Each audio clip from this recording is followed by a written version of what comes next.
हाँ जी बच्चा पार्टी, कभी किसी का उपहास मत करना। बिल्कुल सही बात है, हमें किसी का भी मजाक नहीं उड़ाना चाहिए।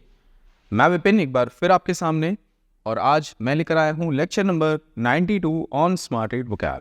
एज ऑलवेज आज के इस लेक्चर में मैं डिस्कस करने वाला हूँ स्मार्ट रीड ड्रिल नंबर 92 में जो पैसेज हमने आपके लिए पिक किया है इंग्लिश लैंग्वेज का, उसके difficult complex important words, phrases, idioms या फिर फ्रेजल वर्ब्स को। तो चलिए शुरू करते हैं आज का लेक्चर इस इडियोमेटिक एक्सप्रेशन के साथ जो कि है नेल बाइटिंग। नेल बाइटिंग काफ़ी आसान है समझने में, नाखून चबवा देने वाला। ठीक है, रेफरेंस पढ़ते हैं। From the protest site at Delhi's Jantar Mantar to the Paris Olympics, from the nail biting quarter final and semifinal matches to looking forlorn in a hospital bed. I believe Vinesh Phogat ji के कॉन्टेक्स्ट में बात हो रही है। क्या मतलब है नेल बाइटिंग का? कॉजिंग ग्रेट एंग्जाइटी, टेंशन और सस्पेंस, यानी कि कुछ ऐसा, कोई ऐसी सिचुएशन या इंसिडेंट जो आपके दिमाग में एंग्जाइटी पैदा कर दे, टेंशन पैदा कर दे और सस्पेंस पैदा कर दे, और आप लिटरली फिर अपने नाखून चबा लेते हैं। आप नहीं, मैं चबा लेता हूँ। मेरे जैसे लोग अपने नाखून चबा लेते हैं। देखोगे, ये देखो मेरे नेल्स, ठीक है। सो जनरली मैं ऐसा करता हूँ, जैसे जब कुछ टेंशन होती है दिमाग में, कुछ सोच रहा हूँ या ऐसे मैचेस आ रहे हों, लाइक जो अभी T20 फाइनल हुआ था जो इंडिया ने जीता था, उसमें लास्ट ओवर में हमें नहीं पता था कि किस बॉल पे क्या होने वाला है। यानी कोई भी टीम, दोनों में से कोई भी टीम मैच जीत सकती थी किसी भी मोमेंट पे। तो फाइनली इंडिया ने मैच जीता। So it was a nail biting over, है ना, it was a nail biting match overall. So nail biting यानी कोई ऐसी चीज़, कोई ऐसी सिचुएशन जो आपके दिमाग में एंग्जाइटी, टेंशन या सस्पेंस पैदा कर दे। एडजेक्टिवल फ्रेज है। ये इमेज जो आप देख रहे हैं, इसमें जो लेडी हैं वो भी कुछ ऐसा ही कर रही हैं, लिटरली अपने नाखून चबाना। ठीक है, डर की वजह से, डर की वजह से या किसी सस्पेंस वाली सोच की वजह से या एंग्जाइटी की वजह से आप ऐसा करते हैं।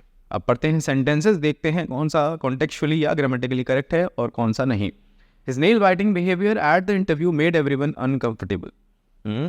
His nail biting behavior at the interview made everyone uncomfortable. ये कुछ जच नहीं रहा सेंटेंस, आगे पढ़ते हैं। The nail biting conclusion to the chess tournament had everyone in the room glued to their seats. ये बन रहा है अच्छा सेंटेंस। यहाँ पे लिखा हुआ है कि नेल बाइटिंग कंक्लूजन, ऐसा कंक्लूजन कि पता नहीं कौन जीतेगा।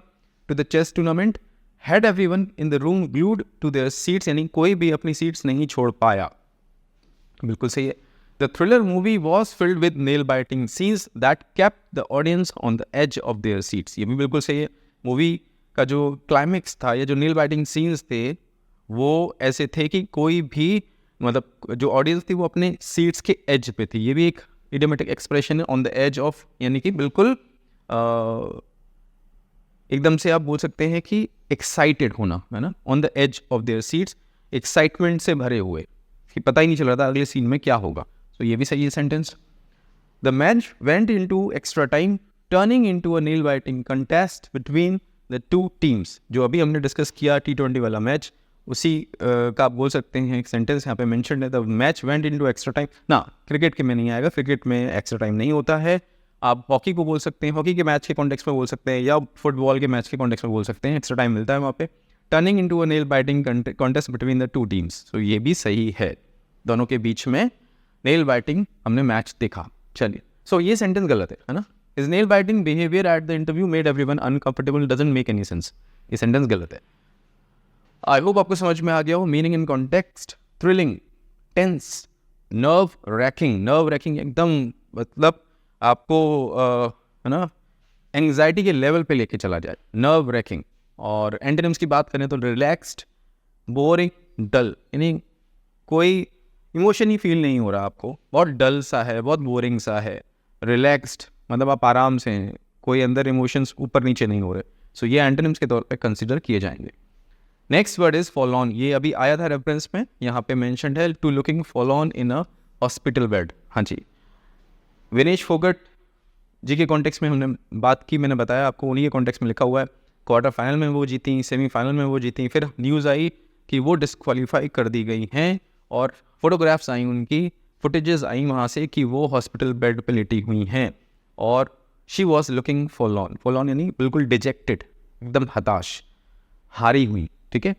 पिटीफुली सैड एंड अबेंडन्ड और लोनली, होपलेस। पिटीफुली सैड यानी बिल्कुल एकदम ऐसा लगा कि यार कितनी उदास हैं, और वो भी क्यों ना, क्योंकि जो इतना सारा कुछ झेलने के बाद उस लेवल पे जाए और फिर पता चले कि आप फाइनल मैच खेल ही नहीं सकते, आपको कोई मेडल नहीं मिलेगा, सो डेफिनेटली कोई भी पर्सन वो टूट जाएगा, ठीक है। सो अबेंडेंट, अकेला बिल्कुल दुनिया से, होपलेस निराश, उदास, ठीक है। ये सारे वर्ड्स इसके सिनोनिम्स हो सकते हैं। एग्जैक्टली ऐसी भी एक इमेज देखी थी विनेश फोगाट जी के कॉन्टेक्स्ट में, ऐसे वो बैठी हुई है, बैग पड़ा हुआ है बगल में, सो लिटरली डिजेक्टेड, है ना, होपलेस। चलिए पढ़ते हैं sentences. The travellers felt forlorn as they wandered through the empty streets unsure of their destination.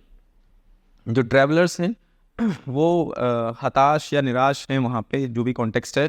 They wandered through the empty streets, सड़कें सुनसान है, अनश्योर ऑफ देयर डेस्टिनेशन, उन्हें पता नहीं कहाँ जाना है। सो बिल्कुल सही है sentence. He was filled with a sense of forlorn hope after winning the lottery. Doesn't make any sense, अगर वो लॉटरी जीते हैं तो खुश होना चाहिए, फॉरलॉर्न का कॉन्टेक्स्ट नहीं है यहाँ पे, सेंटेंस गलत है। The forlorn children at the orphanage stared out the window dreaming of a better life. Orphanage यानी अनाथालय में जो बच्चे हैं बेचारे, हताश, निराश, उदास, वो खिड़की से बाहर देख रहे हैं और इस उम्मीद में देख रहे हैं, सपना देख रहे हैं एक तरीके से बेटर लाइफ का, बहुत निराश से हैं वहाँ पे जहाँ पे ऑर्फनेज होते हैं वहाँ पे इतनी केयर नहीं होती, क्योंकि वहाँ बस एक तरीके से भीड़ होती है बच्चों की। और जो भी ऑर्फनेज सेंटर्स होते हैं बेसिकली वही इसको ना एक ड्यूटी के तौर पे लेते हैं कि हाँ चलो ठीक है यार, बच्चों को हमें पालना है, बड़ा करना है। पर जो पेरेंट्स होते हैं या जो उनके खुद के पेरेंट्स हो, या बोल सकते हैं जो ग्रैंड पेरेंट्स हो, वही उनकी देखभाल प्रॉपरली कर सकते हैं बच्चों की। सो जो बच्चे हैं वो खिड़की से बाहर देख रहे हैं, डिजेक्टेड हैं, उदास हैं, हताश हैं, फॉरलॉर्न है। सो ये सेंटेंस भी सही है। He gave a fallen sigh as he stared at the empty streets feeling utterly alone. जो व्यक्ति हैं उनकी एक तरीके से उदासी भरी आह निकली, और उन्होंने सुनसान सड़क देखी, खाली सड़क देखी, और अपने आप को अटरली अलोन यानी बिल्कुल अकेला पाया। बिल्कुल जिस भी व्यक्ति की बात हो रही है वो भी काफ़ी यहाँ पे अपने आप को अकेला या हताश फील कर रहा है। चलिए आई होप आपको समझ में आ गया पूरी तरीके से। सैड, डिजेक्टेड, डेस्पोंडेंट, डेस्पोंडेंट वही मीनिंग है, निराश, हताश, परेशान।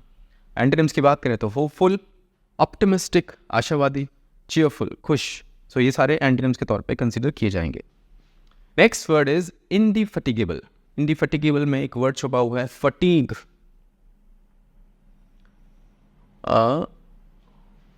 वैसे तो फटीग की स्पेलिंग होती है FATIGUE, पर यहाँ पे क्योंकि एक नया वर्ड बना है तो इसीलिए आप बोल सकते हैं कि ये छुपा हुआ है यहाँ पे फटीग, ठीक है। इतने से आपको समझ में आ जाएगा। इंडिफैटिगेबल, जो कभी थके ना, ठीक है, जो कभी थके ना। रेफरेंस पढ़ते हैं। Though her indefatigable spirit and efforts were not rewarded at the Paris Olympics, should we have cheered and lauded her any less. बिल्कुल सही बात है।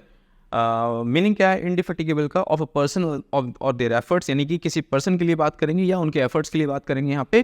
परसिस्टिंग टायरलेसली यानी कि लगे रहना, एफर्ट्स में कोई कमी नहीं है, वो बने हुए हैं, थक नहीं रहा है इंसान, थक नहीं रहे हैं उसके एफर्ट्स, ठीक है। परसिस्टिंग टायरलेसली, जो भी व्यक्ति अपनी जिंदगी में लगा हुआ है, परसिवियर है, उसके अंदर परसिवरेंस है, और वो बस लगा हुआ है कैसे भी करके अपने आप को प्रूव करने में, मेहनत करने में, उसके लिए हम बोल सकते हैं इंडिफैटिगेबल, ठीक है।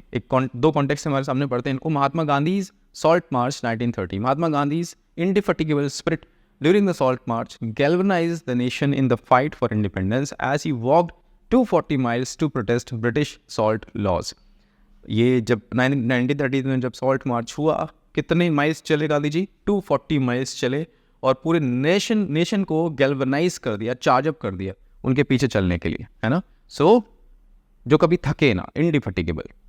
एक और एग्जांपल है ISRO's Mars orbiter mission Mangalyaan success. The scientist at ISRO exhibited an indefatigable commitment working tirelessly on the Mars orbiter mission which made India the first country to reach Mars in its maiden attempt। पहले ही attempt में Mars पे पहुंचना अपने आप में एक बहुत ही बड़ा फीट है, और उसके लिए यहाँ पे हमें क्या देखने को मिला? इंडिफेटिगेबल कमिटमेंट, कभी ना थकने वाला कमिटमेंट, कि हमें बस पूरा करना है भाई, कुछ भी हो जाए, नो मैटर वॉट, हमें इस टास्क को पूरा करना है। सो इंडिफेटिगेबल, ठीक है।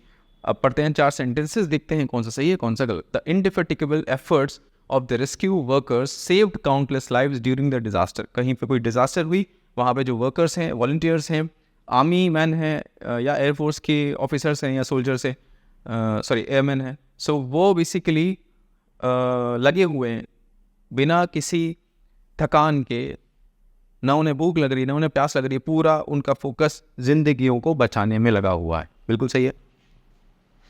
Despite numerous challenges, her indefatigable dedication to her research never wavered. इतने सारे challenges के बाद भी उनका जो dedication था वो कैसा था? Indefatigable, यानी कभी वो अपने एम से हटी नहीं, भटकी नहीं, बस लगी रही। ये भी सही है।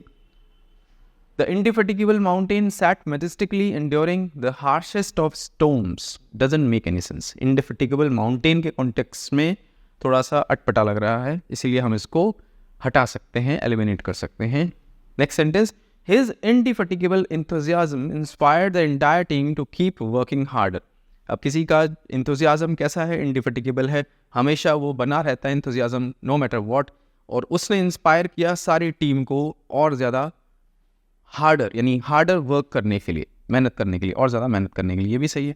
आई होप आपको समझ में आ गया हो मीनिंग इन कॉन्टेक्स्ट। सिनोनिम्स की बात करें तो टायरलेस, कभी न थकने वाला, अनरिलेंटिंग, कभी शांत न बैठने वाला, कभी थकानी नहीं हो रही, अनरिलेंटिंग। इनडोमिटेबल, यानी कि बस लगे हुए हैं पूरी विल से, पूरे एफर्ट्स से। एंड परसिस्टेंट, यानी कि लगातार एफर्ट्स लग रहे हैं। तो ये सारे सिनोनिम्स के तौर पर कंसिडर किए जाएंगे। एंड टर्म्स की बात करें तो एग्जॉस्टेड, हवा निकल गई, एनर्जी बिल्कुल ख़त्म हो चुकी है। वेरी, थका हुआ बिल्कुल। फटीग्ड, थका हुआ, ठीक है। सो फटीग में जो बात कर रहा था वो आ गया वहाँ पे। सो इंडिफेटिगेबल फटीग का एंटोनिम कंसीडर होगा। चलिए नेक्स्ट वर्ड इज डिरिजन। डिरिजन क्या रेफरेंस लिखा है? When she return home very and disheartened, she was once again confronted with a toxic mix of derision, contempt and misogyny. Okay, meaning क्या है derision का? Contemptuous ridicule और mockery, यानी किसी का उपहास करना, किसी का मजाक उड़ाना, मॉकरी करना, है ना। बहुत सारे लोगों ने उनको ट्रोल किया, जो हम ट्रोलिंग वर्ड यूज करते हैं ना, आप बोल सकते हैं डिरीजन वही है, ठीक है। बहुत सारे लोगों ने उनको ट्रोल किया। आई बिलीव 1 साल पहले बीजेपी की जो मिनिस्टर थे उनके खिलाफ रेसलर्स ने प्रोटेस्ट किया था, और उसमें विनेश फोगट भी थी। तो बहुत सारे लोगों ने इसको पर्सनली ले लिया। अगर कोई पॉलिटिकल आइडियोलॉजी है आपकी, तो आपने क्या वहाँ पे कर लिया, मैं उन लोगों की बात कर रहा हूँ, कि वो विनेश फोगट को टारगेट करने लगे। बड़ी आई थी जीतने वाली मेडल, देख लिया क्या कर लिया तुमने, ऐसा है ना। इस तरीके से कमेंट करना, इस तरीके से ट्रोलिंग करना उनकी, सो उपहास करना, हंसना उनके ऊपर, जीत गया मेडल, मिल गया, क्या मिल गया, इस तरीके से जो बातें की गई वो बेसिकली रिडिक्यूल करने की कोशिश की गई उनके एफर्ट्स को, ठीक है। अब ये देखिए यहाँ पे ये जो बच्चा है ये दूसरे बच्चे का उपहास उड़ा रहा है। जो कॉन्टेक्स्ट आप इसमें निकाल सकते हैं, ये निकाल सकते हैं कि मान लीजिए स्कूल जा रहे हैं वो दोनों, इनके पास यूनिफॉर्म नहीं है, हो सकता है गरीब घर से हूँ बहुत ज़्यादा, बैग नहीं है, तो वो मजाक उड़ा रहा है कि बिना बैग और बिना यूनिफॉर्म के कैसे स्कूल आ गया तू, हंस रहा है वो, ठीक है, दूसरे के ऊपर उपहास उड़ा रहा है वो, किसी का मजाक उड़ा रहा है बेसिकली। सो ये डिरीजन का एक्ट हमें यहाँ पे देखने को मिल रहा है।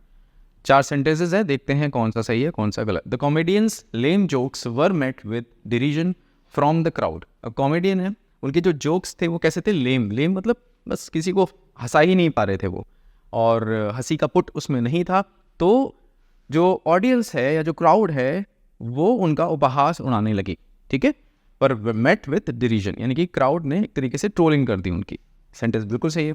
The politician's controversial statement was met with derision from both sides of the aisle. Aisle क्या होता है? बेसिकली जो एयरप्लेन्स होते हैं उसमें जो पैसेज होता है, पैसेज में जो बगल की सीट्स होती हैं, फॉर एग्जांपल यहाँ पे मैं कुछ जगह मिले मुझे, जैसे मान लेते हैं कि ये प्लेन है,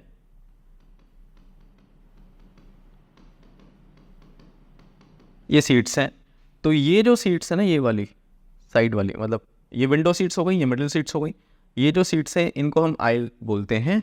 और इस सेंटेंस में जो आइल का कॉन्टेक्स्ट है वो मतलब है विरोधी पार्टी, यानी ऑपोजिशन बेसिकली।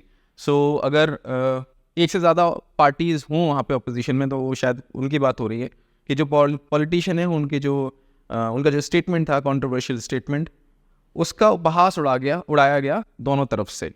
जो विरोधी पार्टीज़ हैं उन दोनों पार्टीज़ ने एक तरीके से उनका उपहास उड़ाया, तो ये भी बिल्कुल सही है। The actor face decision after his poorly received performance in the play. कोई एक्टर हैं, उनको डिसीजन फेस करना पड़ा, उपहास फेस करना पड़ा, मजाक उड़ाया गया उनका, क्योंकि उनकी जो परफॉर्मेंस थी वो कैसी थी, पुअर थी। ठीक है, बिल्कुल सही है। The children showed decision towards the teacher by showing enthusiasm. No, अगर डिसीजन दिखा रहे हैं बच्चे तो पॉजिटिव वर्ड कैसे यूज़ हो रहा है यहाँ पे। सो ये सेंटेंस कॉन्टेक्चुअली गलत है। आई होप आपको समझ में आ गया हो डिसीजन का context and meaning. Ridicule, mockery, scorn. हाँ, स्कॉन घिन बेसिकली, दिखाना, घिन, उपहास करना, मॉकरी, रिडिक्यूल करना, ये सब एक जैसे मीनिंग में।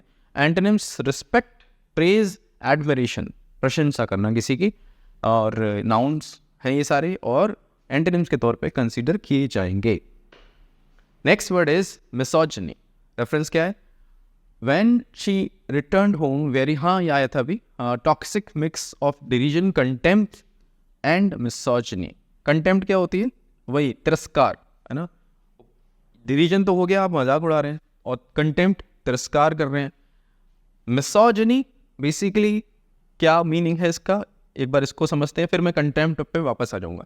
डिसलाइक ऑफ, कंटेम्प्ट फॉर और इनग्रेन्ड प्रेजुडिस अगेंस्ट विमेन, यानी औरतों के खिलाफ आप तिरस्कार दिखाते हो, या आपके मन में बहुत गहरे तौर पे प्रेजुडिस हो कि औरतें हमेशा आदमियों से इन्फीरियर होती हैं, तो आप मिसोजिनिस्टिक हैं।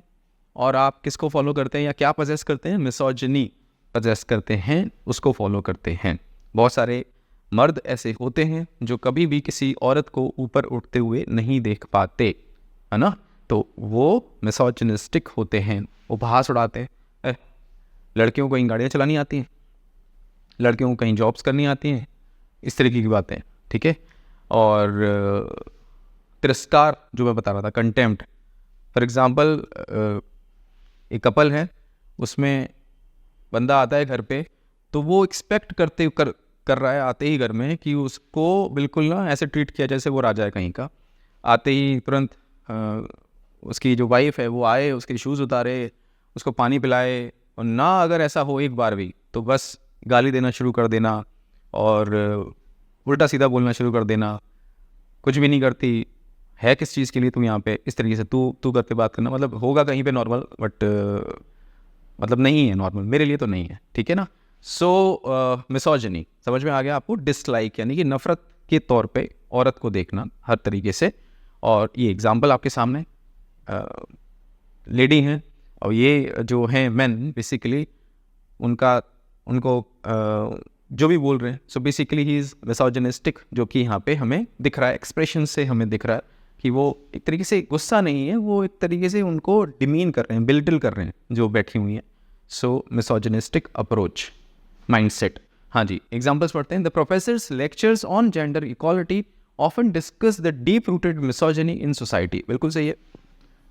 The organization sought to raise awareness about the harmful effects of misogyny in the workplace। बिल्कुल सही है। ऑर्गेनाइजेशन ने इच्छा की कि वो अवेयरनेस रेज करे जो इफ़ेक्ट्स हैं मिसोजिनी के, हार्मफुल इफ़ेक्ट्स वर्क प्लेस पे भी ये देखने को मिलता है। जो मेल मेंबर्स हैं उस ऑफिस में, उस ऑर्गेनाइजेशन में, वो जो फीमेल हैं उनके प्रति, जो कई सारे मेल जो होते हैं उनके प्रति रवैया ऐसा होता है कि सर इस क्यों काम दे दिया, ये कैसे कर लेगी, तो लड़की है ना। इस तरीके की जो बातें हैं वो क्या माइंडसेट दिखाती हैं? मिसोजिनिस्टिक माइंडसेट दिखाती हैं। The child's misogyny towards his toys, no doesn't make any sense. Immediately आप इसको एलिमिनेट कर सकते हैं। Her speech was a powerful critique of modern misogyny calling for change. कोई लेडी है, उनकी जो स्पीच है वो मॉडर्न मिसोजिनी, जो आजकल हमें देखने को मिल रही मिसोजिनी, उसके खिलाफ एक बहुत ही ज़बरदस्त उन्होंने एक स्पीच दी, और क्रिटिसाइज़ किया उसको और चेंज के लिए एक तरीके से आह्वान किया। कॉल फॉर हमने अभी लाइव ड्रिल पे डिस्कस किया था, आई बिलीव। कॉल फॉर यानी एक तरीके से आह्वान करना, डिमांड करना सामने वाले से कि आप अपनी आवाज़ उठाएं या आप इस मुहिम से जुड़ जाएं, इस मूवमेंट से जुड़ जाएं। कॉल फॉर, ठीक है। आई होप आपको समझ में आ गया। मिसोजिनी, सेक्सिज्म यानी कि दूसरा जो जेंडर है उसको आप वैल्यू ना दें तो आप सेक्सिस्ट होते हैं, और नाउन के तौर पे देखें तो सेक्सिज्म।